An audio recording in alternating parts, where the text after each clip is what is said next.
Hello दोस्तों, ITI classes के YouTube channel पर आप सभी का एक बार फिर से स्वागत है। तो दोस्तों, लास्ट क्लास में हम लोगों ने बात की थी वर्ष 2017 के क्वेश्चन पेपर की, और इसमें जो है हम 25 प्रश्नों को पहले ही डिस्कस कर चुके हैं। तो उसी वीडियो को आज हम कंटिन्यू करेंगे और ये आज हमारा सेकंड पार्ट होगा उस वीडियो का। तो इस वीडियो में हम ये जो आपका क्वेश्चन पेपर है 50 प्रश्न जिसमें है आपके, उसको कंप्लीट करेंगे। तो आइए शुरू करते हैं प्रश्न नंबर 26 से कि निम्न में से किस इलेक्ट्रोड का प्रयोग छोटी आर्क के लिए किया जाता है। अब देखिए, छोटी आर्क के लिए आप हमेशा बेसिक इलेक्ट्रोड का इस्तेमाल करते हैं।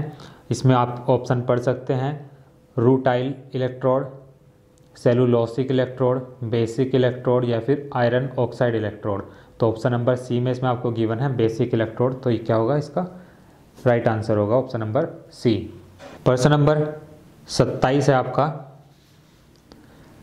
कि क्या होगा यदि मध्यम कार्बन लोहे के वेल्डेड जोड़ को आर्क वेल्डिंग के बाद शीघ्र ही वायु में ठंडा होने के लिए छोड़ दिया जाए। अब देखिए, यदि आप कोई भी वेल्ड जॉइंट लगाते हैं और उसको आप एकदम से ठंडा होने के लिए रख देते हैं तो क्या होता है, उसमें जो है एयर वॉइड्स बन जाते हैं। मीन्स उसमें जो है हवा जब अंदर रह जाएगी तो क्या होगा, उससे आपका जो जॉइंट होगा उसमें दरारें पड़ जाती हैं। तो ऑप्शन इसमें आपको दिए गए हैं कि जोड़ में एनीलिंग होगा, जोड़ मुड़ जाएगा, या फिर जोड़ में दरार पड़ेगी, या फिर बीड़ छिद्रित होगी। तो ऑप्शन नंबर सी क्या होगा, इसका राइट आंसर होगा जोड़ में दरार पड़ेगी। प्रश्न नंबर 28 आपका 6G में पाइप की स्थिति दर्शाई जाती है। 6G पाइप में जो आपकी पाइप की स्थिति होती है वो हॉरिजॉन्टल से 45 डिग्री के कोण पर रखी जाती है। तो ऑप्शन नंबर डी क्या होगा, इसका राइट आंसर होगा 45 डिग्री आनत स्थिति, मीन्स इंक्लाइंड। 45 डिग्री पर क्या होगा, इंक्लाइंड होगा। प्रश्न नंबर 29 आपका कि डीसी आर्क वेल्डिंग मशीन में निगेटिव पोलैरिटी पर किस इलेक्ट्रोड का प्रयोग किया जाता है। तो डीसी आर्क वेल्डिंग में निगेटिव पोल पर आप हमेशा कार्बन इलेक्ट्रोड का प्रयोग करते हैं। तो ऑप्शन डी इसमें आपको गिवन है कार्बन इलेक्ट्रोड, तो यही इसका राइट आंसर होगा। प्रश्न नंबर 30 है आपका कि संदूकों एवं बर्तनों में निम्न में से किस प्रकार के जोड़ बनाए जाते हैं। तो संदूकों और बर्तनों में आप तह जोड़ बनाते हैं। ऑप्शन इसके अलावा दिए गए हैं यहाँ पर रिवेट जोड़, तह जोड़, सोल्डर जोड़ या फिर वेल्डिंग जोड़। तो बी ऑप्शन जो होगा इसका राइट आंसर होगा।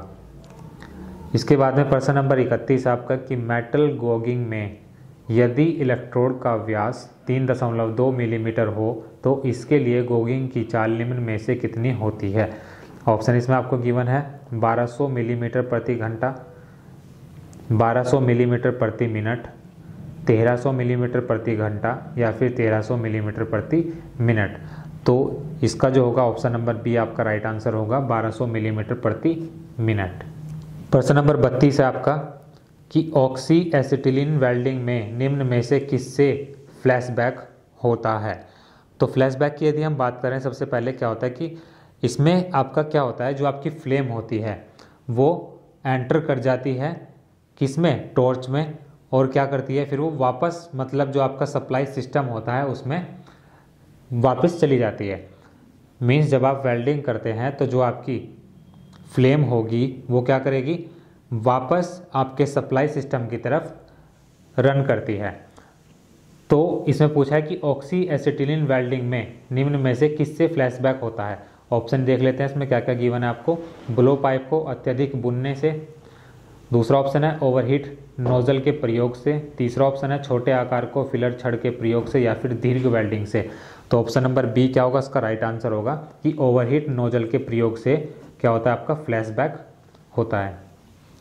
प्रश्न नंबर 33 है आपका कि निम्न हाइड्रोजन आयरन पाउडर इलेक्ट्रोड का उपयोग किया जाता है। Means low hydrogen iron powder electrode का प्रयोग आप लघु आर्क में करते हैं। ऑप्शन नंबर ए क्या होगा, इसका राइट आंसर होगा। और लो हाइड्रोजन आयरन और लो हाइड्रोजन आयरन पाउडर को आप शिल्डेड मेटल आर्क वेल्डिंग के नाम से भी जानते हैं। प्रश्न नंबर 34 है आपका कि आर्क गाउजिंग प्रक्रिया में गाउजिंग के दौरान कोण होता है। सबसे पहले हम समझते हैं कि गाउजिंग होता क्या है। देखिए, कार्बन आर्क के द्वारा हीट उत्पन्न करके जब आप किसी भी मेटल को रिमूव करते हैं तो यही प्रक्रिया आपकी क्या कहलाती है, गाउजिंग कहलाती है। मीन्स क्या होगा कि जब आप कार्बन आर्क का इस्तेमाल करते हैं तो उससे क्या होती है, हीट उत्पन्न होती है और उसके द्वारा आप मेटल को रिमूव करते हैं। तो ये आपकी प्रक्रिया जो होती है, ये जो आपका प्रोसेस होता है वही आपका गाउजिंग कहलाता है। अब इसमें पूछा है कि आर्क गाउजिंग प्रक्रिया में गाउजिंग के दौरान कोण होता है। इसमें जो आपका कोण होता है वो 5 डिग्री से 15 डिग्री के अंतर्गत होता है। तो ऑप्शन नंबर बी क्या होगा, इसका राइट आंसर होगा। प्रश्न नंबर 35 आपका कि कॉपर की ऑक्सी एसिटिलीन वेल्डिंग के लिए किस प्रकार की फ्लेम का प्रयोग किया जाता है। ऑप्शन इसमें आपको दिए गए हैं, carburizing flame, neutral flame, oxidizing flame या फिर रिड्यूसिंग फ्लेम। तो कॉपर की ऑक्सी एसिटिलीन वेल्डिंग के लिए आप न्यूट्रल फ्लेम का इस्तेमाल करते हैं। इसमें क्या होता है, आपका ऑक्सीजन और एसिटिलीन का जो रेशियो होता है वो एक समान होता है। प्रश्न नंबर 36 है आपका कि वेल्डों के आकार और साइज को चेक करने के लिए प्रयुक्त उपकरण को कहते हैं। अब वेल्डों के आकार और साइज को चेक करने के लिए आप वेल्ड गेज का इस्तेमाल करते हैं। तो ऑप्शन नंबर बी क्या होगा, इसका करेक्ट आंसर होगा। प्रश्न नंबर 37 आपका कि निम्नलिखित में से कौन से प्रकार का ट्रांसफार्मर आर्क वेल्डिंग में प्रयोग किया जाता है। ये क्वेश्चन भी आपका रिपीट हुआ है। इससे पहले 2019 या फिर 2018 के क्वेश्चन पेपर में ये आपका प्रश्न पूछा गया था। तो ट्रांसफार्मर आर्क वेल्डिंग में आप हमेशा स्टेप डाउन ट्रांसफार्मर का प्रयोग करते हैं। इसमें क्या होता है, आपका वोल्टेज ज़्यादा से कम किया जाता है। तो ऑप्शन नंबर ए क्या होगा, इसका राइट आंसर होगा। मतलब हाई वोल्टेज को लो वोल्टेज में कन्वर्ट करने के लिए आप इस ट्रांसफार्मर का प्रयोग करते हैं। प्रश्न नंबर 38 आपका कि निम्न में से कौन पाइप वेल्डिंग इलेक्ट्रोड है। ऑप्शन इसमें आपको दिए गए हैं, cellulose coated electrode, rutile coated electrode, iron powder coated electrode या फिर बेसिक कोटेड इलेक्ट्रोड। तो इसका जो राइट आंसर होगा ऑप्शन नंबर ए होगा, सेल्यूलोज कोटेड इलेक्ट्रोड। प्रश्न नंबर 39 है आपका कि वेल्डिंग जनरेटर का प्रयोग करते हुए आर्क वेल्डिंग के दौरान रन ऑन रन ऑफ प्लेटों को प्रयोग करने का निम्नलिखित में से क्या उद्देश्य है। तो रन ऑन और रन ऑफ प्लेटों का प्रयोग करने का उद्देश्य ये होता है कि आपका जो होता है आर्क ब्लो उसको रोकते हैं। तो ऑप्शन नंबर डी क्या होगा, इसका राइट आंसर होगा, आर्क ब्लो को रोकना। इसके बाद में प्रश्न नंबर 40 है आपका कि कटिंग ब्लो पाइप को खालिस्तान से बनाया जाता है। तो कटिंग ब्लो पाइप जो होते हैं वो आपके ब्रास से बनाए जाते हैं। तो ऑप्शन नंबर बी क्या है, इसका राइट आंसर है ब्रास। प्रश्न नंबर 41 है आपका कि कास्ट आयरन की वेल्डिंग जितनी जल्दी हो सके पूरी करनी चाहिए। धीमी वेल्डिंग से खालिस्तान जलने लग जाते हैं। तो ऑप्शन इसमें आपको दिए गए हैं, आयरन और फास्फोरस, कार्बन और सिलिकॉन, कॉपर और जिंक, लेड और टीन। तो इसका जो सही आंसर होगा ऑप्शन नंबर बी होगा, कार्बन और सिलिकॉन जो हैं वो जलने लग जाते हैं। इसके बाद में प्रश्न नंबर 42 है आपका कि वामावर्त वेल्डिंग पर तकनीक में 4 से 5 मिलीमीटर मोटाई प्लेट में सिंगल वी के लिए वी का कोण व रूट गैप रखा जाएगा। ऑप्शन इसमें आपको दिए गए हैं, 80 डिग्री व 3 से 4 मिलीमीटर।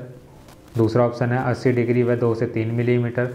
तीसरा ऑप्शन है 90 डिग्री व 1.5 से 2 मिलीमीटर। और चौथा ऑप्शन आपका 80 डिग्री व 1.5 से 2 मिलीमीटर। तो ऑप्शन नंबर बी क्या होगा, इसका राइट आंसर होगा 80 डिग्री व 2 से 3 मिलीमीटर। प्रश्न नंबर 43 आपका कि धातु के अपघर्षण के लिए उत्पन्न स्फुलिंग चित्र में दर्शाई गई है, प्रयुक्त धातु का नाम बताइए। स्फुलिंग क्या होता है, आपका एक तरह से चमक होती है। तो प्रयुक्त धातु इसमें आपको बतानी है जो कि धातु के अपघर्षण के लिए चित्र में आपको दिखाई गई है। पहला ऑप्शन है लो कार्बन स्टील, दूसरा ऑप्शन है रोट आयरन, तीसरा ऑप्शन है मीडियम कार्बन स्टील, चौथा ऑप्शन है उच्च कार्बन स्टील। तो इसका जो राइट आंसर होगा ऑप्शन नंबर डी होगा, उच्च carbon steel means high carbon steel. प्रश्न नंबर 44 है आपका कि कर्तन ब्लो पाइप के टिप में सेंटर होल का कार्य होता है। तो सेंटर होल का जो कार्य होता है वो कर्तन के लिए ऑक्सीजन की सप्लाई के लिए दिया जाता है। तो ऑप्शन नंबर सी क्या होगा, इसका राइट आंसर होगा कि कर्तन के लिए ऑक्सीजन की आपूर्ति करना। प्रश्न नंबर 45 है आपका कि इलेक्ट्रोड प्रणाली IS 814-1991 में आवरण का प्रकार R व RR सूचित करते हैं। तो इसका मतलब आपको बताना है। तो इसका मतलब ये होता है rutile and heavy coated means rutile व रूटाइल भारी लेपित। ऑप्शन नंबर बी क्या होगा, इसका राइट आंसर होगा। प्रश्न नंबर 46 आपका कि निम्न को समांगी वेल्डिंग कहते हैं। अब समांगी वेल्डिंग किसे कहते हैं, जब आपकी जोड़े जाने वाली धातु और फिलर रोड जो आप इस्तेमाल करते हैं वो एक समान धातु के बने हो या फिर एक समान धातु के हों तो वो आपका क्या कहलाता है, समांगी वेल्डिंग कहलाता है। तो ऑप्शन नंबर बी क्या होगा, इसका राइट आंसर होगा कि जोड़ी जाने वाली धातुएं तथा फिलर रोड समान धातु की हो तो आपका क्या कहलाता है, समांगी वेल्डिंग कहलाता है। प्रश्न नंबर 47 आपका कि धातु को तरल रूप में पिघलाने के बाद सांचों में ढालकर आकार परिवर्तित करना कहलाता है।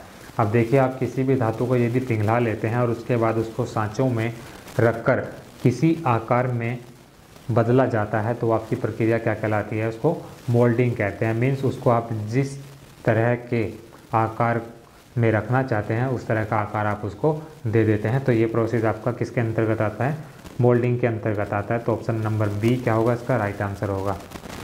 प्रश्न नंबर 48 है आपका कि निम्न में से रिवेट कटिंग के लिए प्रयोग में लाई जाने वाली नोजल है।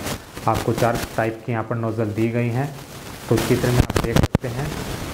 तो रिवेट कटिंग के लिए आप जो आपका ऑप्शन नंबर सी है इसमें दिखाई गई नोजल जो है वो क्या होगी, इसका राइट आंसर होगी। प्रश्न नंबर 49 है आपका कि एक जोड़ कितने मिलीमीटर से कम मोटी प्लेटों के लिए नहीं करना चाहिए।